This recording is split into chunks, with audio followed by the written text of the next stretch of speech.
Sizni nima qiynayapti va qanchadan beri qiynayapti? O'sha bu yerda birinchi bir yil bo'ldi. O'sha nafas olishim qiyin bo'ldi.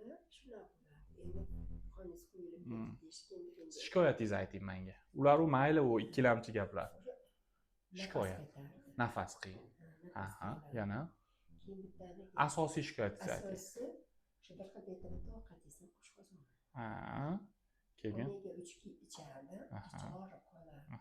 Shu yo'tal yo'taldan keyin shu kecha g'ijillardi-da. Demak, asosiy asabiylashsalar ham chiqadi. Demak, asosiy shikoyatingiz nima bo'lyapti? Siz doim asosiy shikoyatingizni birinchiga qo'ying, xolajon. Chunki vrachlarga hali ikkilamchi gaplar gapirganingizda ba'zan vrachlar unutib qo'yadi u narsani. Demak, birinchi simptom yo'tal. Qachondan beri yo'talib yuribsiz? Bir yil bo'ldi. Bir yildan beri yo'talib yuribsiz. Keyin yana boshlanadi. Yana boshlanadi.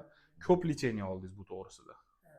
Ko'p lecheniya oldingiz. Terapevtlar, gastroenterolog, nevropatolog. Men kuyovlarim endi vaqtim. Все. Молодец, qanaqa kuyov. Молодец, zo'r.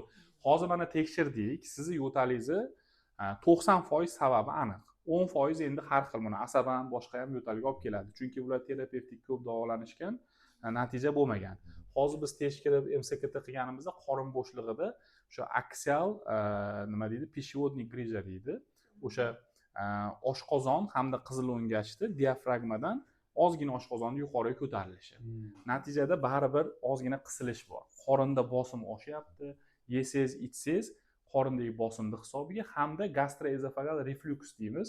Oshqozonda suyuqlik, kislotali suyuqlikning oshib ketishi natijasida iminda kech payt ko'p bo'larmidi?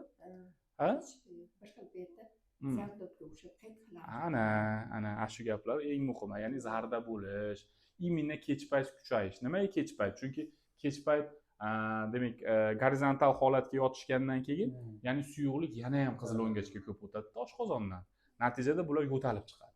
Kech payt kunduzga qaraganda ko'proq. Kechqurunga juda nima bo'lyapti? Bir xil beti o'jib tashlaydi.